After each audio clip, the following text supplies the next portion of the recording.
and gentlemen, from the Associated Foundations Training Center aboard Battleship Iowa in memory of Barry Hurley, it is the Scuttlebutt podcast.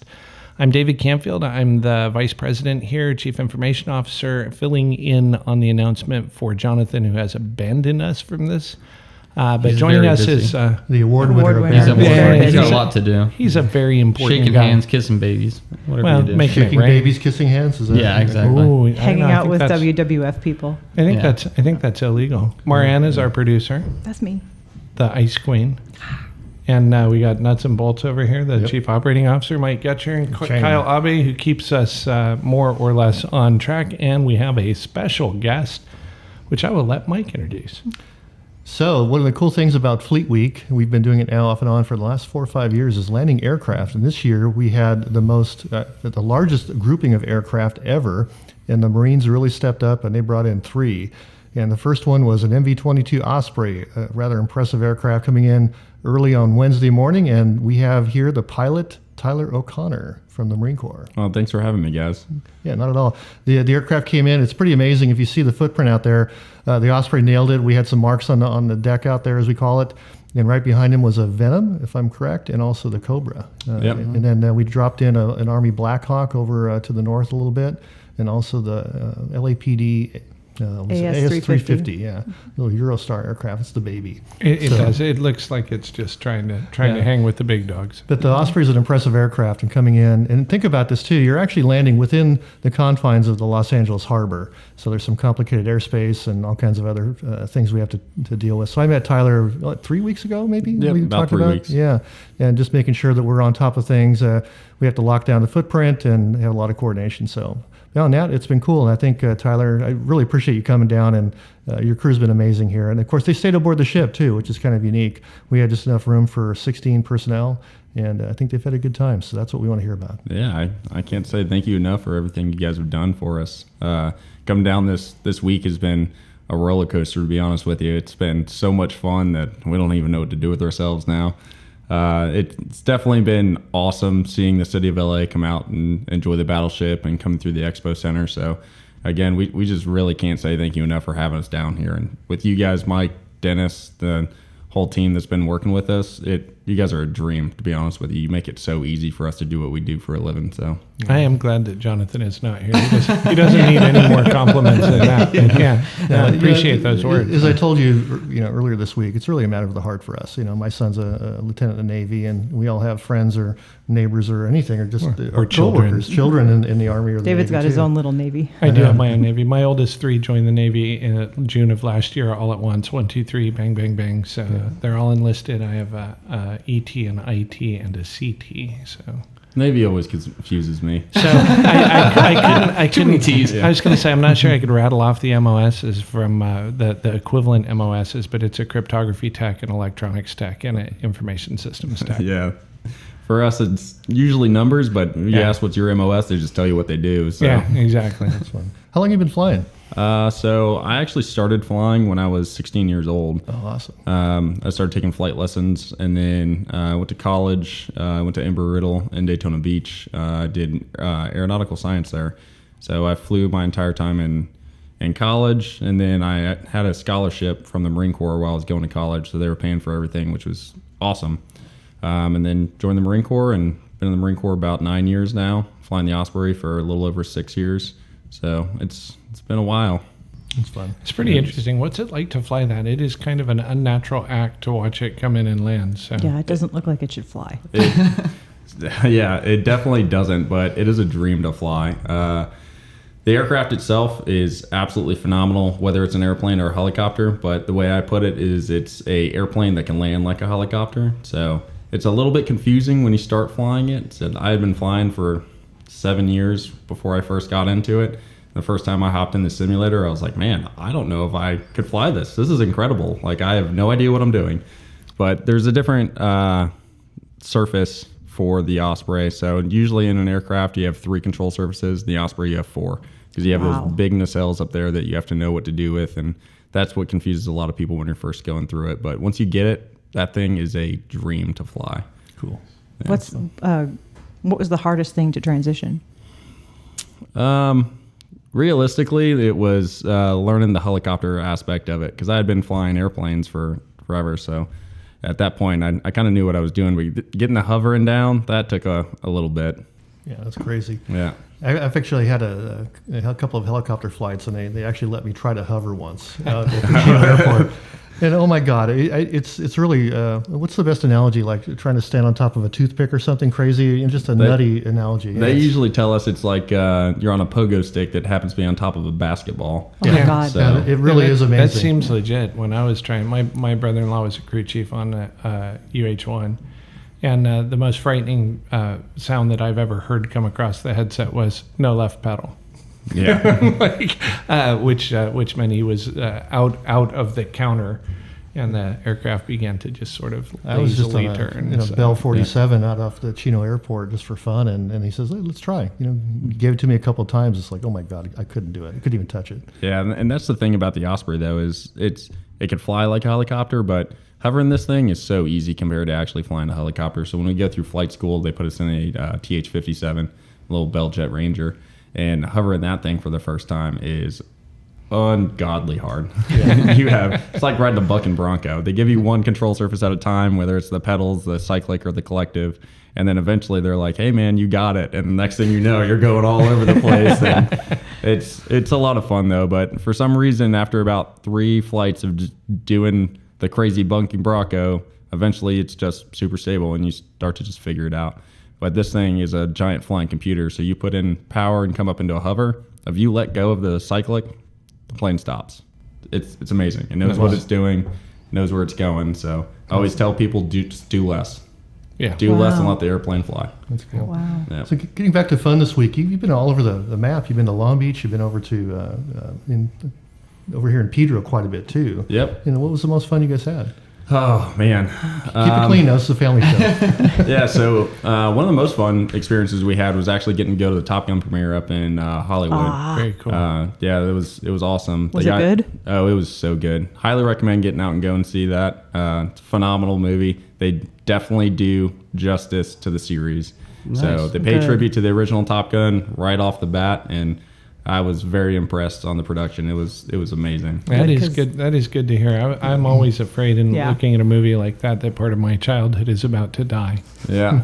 Well, I had the discussion with some of my guys the other day. I wonder what this movie is going to do as far as like having an impact on this generation, like Top Gun did for so many generations. Yeah. So just being so different now in our culture and everything, I wonder if it's going to have the same recruiting tools as the old one did. Yeah. Yeah, as an enlisted guy, and talking to my enlisted recruiter, he hated Top Gun because everybody wanted to come through the door and be a pilot, right? Yeah. I've heard so many funny stories about people just dressing up in uniforms to take advantage of that too. Right. Oh my God. Exactly. That's really true. Yeah. But then I'm sure you just went out, and I'm sure there's a lot of hospitality provided to you guys too. Oh, it's been amazing. So going out in San Pedro, we went down to Long Beach, all over LA. Anywhere you go, when you go out there, everyone's thanking you for your service and trying to buy you drinks, and eventually you just run out of hands.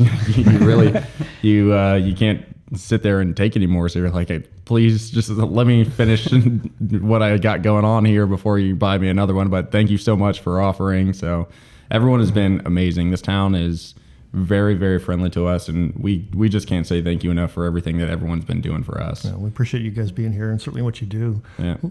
Down here on the Expo too, as far as your experience, you've had a lot of people here, 11,000 people a day plus, just walking through. Has that been fun? Oh, it's been awesome. The guys that I have with me are phenomenal people, and anyone that comes up asking questions, wants to take pictures, we're always happy to be out there and do whatever they are asking for us and answer any questions that they have. So it's surprising how much people actually know about the aircraft, but the one thing that all of us hate hearing is, I heard this thing crashes a lot. That was a long time ago. Yeah. It was a long time ago, guys. They've worked most of that out, I think. Yeah, that's the hard thing to explain, because once something gets a bad rap, then it just sticks. And that's the thing with the Osprey, is it has for a while. So back in the early development phases, there was a couple of crashes that killed some people, and then everyone just called it the Widowmaker from there. But surprisingly, this aircraft is the safest aircraft that we have in the United States Marine Corps, and it is an awesome machine to fly, and I cannot speak highly enough of this aircraft in general. I mean, it makes sense for it to have had teething. Yeah, closed. exactly. Yeah, It was a completely different concept than anything before. Yeah, and that's the reason that a lot of the things happen in the beginning is it's a brand new airframe, tilt rotor technology. It started back in the 50s. Really? But yeah, it's surprising that a lot of people don't realize that.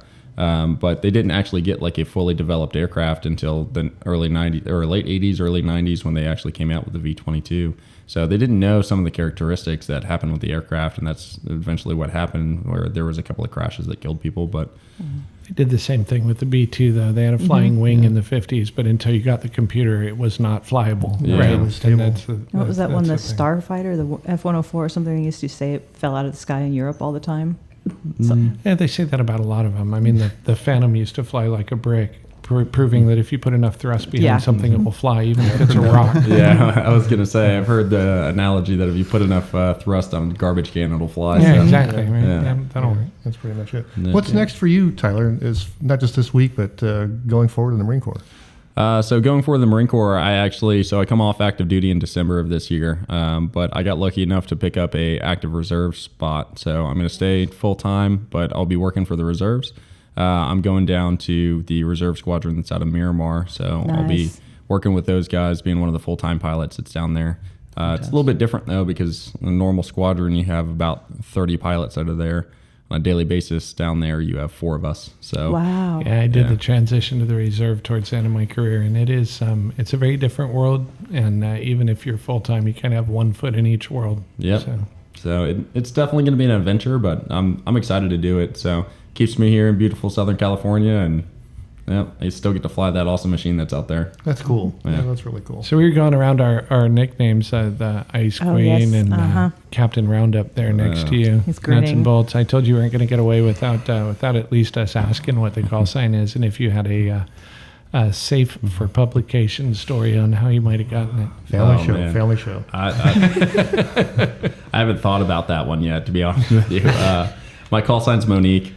All right, we'll stop there. It's awesome. It's all good. It's all good. Yeah. So I worked for a pilot. His call sign was Max, and I'm like, Max, it's pretty simple. It's a pretty simple call sign. How'd you get it? He said, I got it my first day of flight school. And I said, so Captain Idle, what was your call sign? He's like, Max, because I'm Max Idle. So, So that's the funny thing about call signs, especially like watching the Top Gun series now, that everyone thinks that pilots have these cool call signs like Maverick and Goose, and that's not how it works at all. No. My training officer, when I was in the boat unit, his call sign was Bagel. Yeah. Yeah. You get your call sign by either doing something stupid, a play off your name, or something stupid happens to you, and all I could say is something stupid happened to me. So that's how it panned out. Yeah, no, I understand that. My call sign was difficult to explain, so we'll just leave it at that. I thought a story was coming. I'm so sad. Not one that we're going to put on the call. Not one that we're going to put on a podcast. Yeah, I could tell you guys after we're done in here talking. There you go. Kyle, what's your call sign? You can have a call sign. You have a nickname now, but what about call sign? I feel like it's not cool if I give myself a call sign. No, you can't give yourself a call sign. That's not how it works. No, I know. That's what I'm saying. I don't have one. We got your back. We got your back. You kind of get assigned one, and then you earn one. I guess I'm so removed from flying aircraft, etc. I'm just fascinated by the aircraft itself. And for me, as a civilian, come from a family in every branch of the military, it's always just such a learning experience for me, and going out there and watching families sit down and get in the pilot's seat, is lay down on the ground and sit with one of the cool guns, ask guys like, what, look at the howitzer in there. It's really exciting for me because I get to experience that as well, or I have experienced it in the past. And so seeing all you guys out there being so accommodating, because you get the same questions from every single person that walks up, and it must be tiring. And so it's really fun for me to watch Fleet Week as a whole, but watching you guys out there just interacting with the public and seeing how appreciative everyone here is that you're out there, and showing them a good time, and they just want to learn and experience a piece of history, as we like to put it here. So every day that I go out there, really. So when I was a kid, my dad was in the Air Force. He wasn't a pilot. He was a medic in the Air Force, but his dream was to always be a pilot. But he came from a really poor family and didn't have the opportunity to go to college, so he ended up being a medic. But when we were a kid, he was stationed at MacDill Air Force Base, and every year they have their air show. So he would take me, and I would go and look at all these airplanes and talk to all the pilots. And I knew that since the time I was really like 3 or 4 years old, that's what I wanted to do, because I would go to these air shows and talk to the pilots, and they were always so friendly. They will always answer any single question that I had. So now I look back at that experience, and that's why I do what I want to, or what I do on a daily basis, is because I want to be able to give back that same experience to one of the guys that's out here. Yeah, that's Exactly. awesome. So I've got that. I completely get that. For a lot of years in tall ships, you get the same question over and over. I never minded answering them because, somebody was curious and they wanted to know. You get to show off your ship, you get to show off your plane, and somebody's interested, and it's cool. yeah, it's awesome. And I always love the question though: is this thing fly? Yeah, exactly. No, We drove this one there. here. Yeah, Right. I actually took the 5 up. I just backed up traffic a little bit, but it was fine. It's no big I got deal. that about a 100-foot tall ship one time. Did you guys bring that here on a truck? Yes, Uh-huh. we did. You'd Actually, be surprised. We've been asked why we have not taken a Battleship to Iowa. And I'm like, Wow. Yeah. short on the concept. I have a question. Yeah. You're an Osprey pilot. Yep. What was your favorite plane growing up?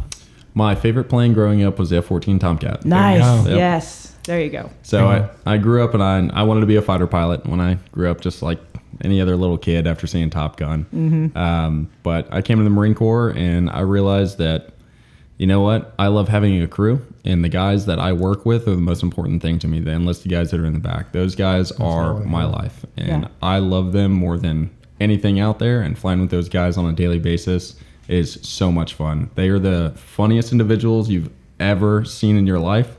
And perfect example is last night we were going out to one of the bars down here, and we were in the cab, and it was just comedy hour.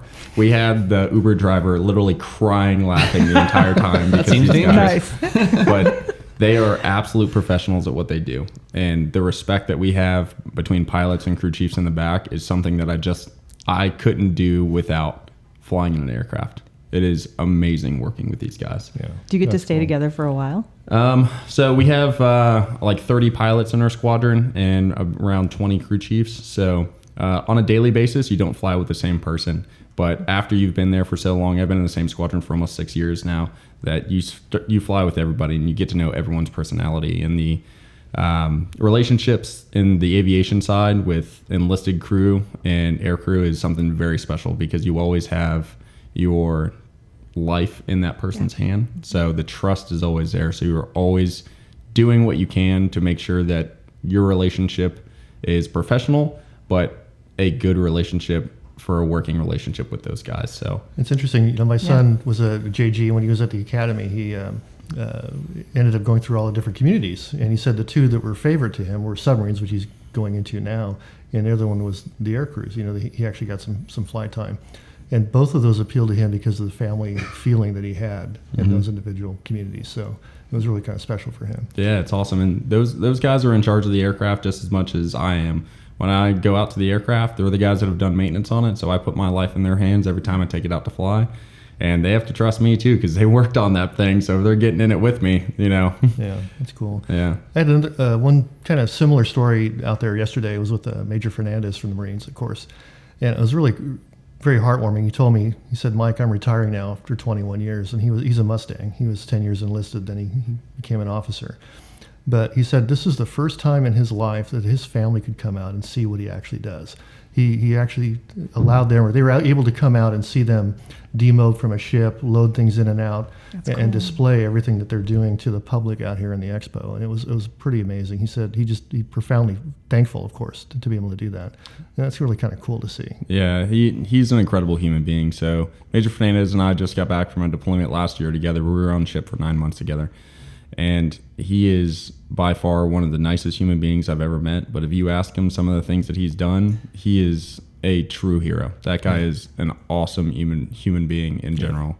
And working with him on a daily basis, I just feel so lucky, because one of the big things that he also said to us yesterday sitting in the aircraft is, just remember that none of this is about you. It's about those guys. And he pointed at my crew chiefs. Yeah. It's about the enlisted dudes out there, because they're the bread and butter of the Marine Corps. Yeah. They are our main effort, and I could not speak highly enough of just that statement. I love those guys more than anything. I feel responsible for them on a daily basis, and I love it. Yeah, that's very cool. It's all about the people. Yep. We're in Same the thing people true. business. People don't realize that, but military is just like anything else. You're in the people business. Same thing is true Is it here. here? And it took Yeah. me a Absolutely. transition to do that too. I mean, we have 500 people that our emails go out to every week. Yeah. David and I, and like yesterday, I couldn't think of anything practical to say at all, and just all I could say was how much I appreciated everybody, because it really is that. That's what makes the ship run. Yeah. That's what makes all of us move. Yeah. Nothing else really makes any doesn't matter. Yeah. Whether it's an aircraft or a ship, it's just a chunk of metal without the people that are inside it. Yeah, exactly. Yeah, and this place is pretty special. The volunteer time that we have is it's phenomenal. And to see this crew come together, what you don't know is that a lot of what's happening just literally right here is run by the volunteer crew of the Iowa. Yeah. And it really is amazing. So we were actually lucky enough to, because you guys have us sleeping in the quarters right next to the door, there's a lot of guys that are... A lot of traffic. a lot of traffic that come in and out of there, and they always all stop and talk to us, and we ask them questions. And I was so surprised to learn that most of the people on this boat are volunteers. Yeah. And it's awesome, because the work that you guys have done on this ship and how awesome that it is run, I couldn't speak highly enough of what you guys 90% do. volunteers. You know, we yeah. have I think something like 53 employees on the books, over half of which are part-time. Really? I think we Yeah. have less than 30 full-time equivalents. We run the entire organization. So without our volunteers, we don't do anything. And looking at the data, and I'm not just all driven by data, because it's about emotion too, but we do anywhere from 45,000 hours to 65,000 hours of volunteer time every year. Oh my gosh. Yeah, it's phenomenal. I mean, it blows you away. Yeah. That's absolutely We're very incredible. blessed. Yeah. Well, I mean, technically, you guys are volunteers too. You're getting paid, but you volunteered to do it. Yeah, we did sign a contract, so. There you do. Yeah, Yeah. it's cool It stuff. has those famous lines, the needs of the Navy will ultimately determine your final duty station and assignment.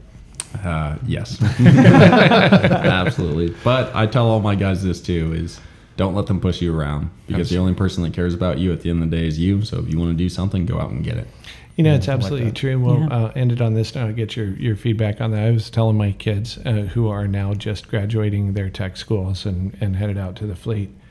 The service, be it the Navy, the Corps, Air Force, even the Space Force, right?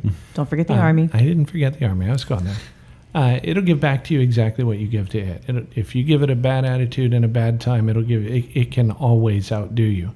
If you give it the best you have, it'll give you the best back. Now, I'm not a recruiting poster. Sometimes the best is sleeping on a concrete floor in a room that you've shoveled dirt out of before you could find the floor.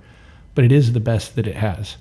It's the best times that you'll look back at and never want to do again. There you go. That's exactly it. That is exactly it. I could say after doing this for so long now that I've been in some really crappy places, but you know what? I've been there with the best people I've ever met in my life. Absolutely. And that's what made it. Absolutely. Yeah, same thing true All right. here. Yep. So I guess that's probably close That's to a a wrap. great place to end it, Any yeah. anybody want to add comments to or questions or Well, give us suggestions? Send it to podcast@labattleship.com, or as I like to say, podcast@labattleship.com, a domain that I did not choose. So, all right, so podcast@labattleship.com. Thanks a bunch for joining us. Yeah, Really thanks so much, appreciate it, Tyler. and come out and see us. Thanks for having me, guys. Thank you for being here.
Captain Tyler O'Connor, United States Marine Corps. I'm the aircraft commander for the mighty MV-22 Osprey. This aircraft is a primary role with assault support. So what that means is we take people and stuff wherever it needs to go, whatever the United States Marine Corps needs us to do. The aircraft is a tilt rotor aircraft, so it's a new concept. It's only been around for about the past 20 years. So we are an airplane that could also land like a helicopter. Very unique aircraft because we have double the range, double the speed of any traditional helicopter out there. Super cool. What's your favorite thing you've ever done in one of these? Oh man. Can you even talk about what your favorite thing is? Not really, but just in general, flying this aircraft is probably my favorite thing that I do. The unique capabilities this thing brings to the fight is phenomenal. Just being able to fly fast and low wherever we want to go and then stop on a dime and land wherever we want to is incredible. Did you fly helicopters or planes before this? So with Fixed-wing.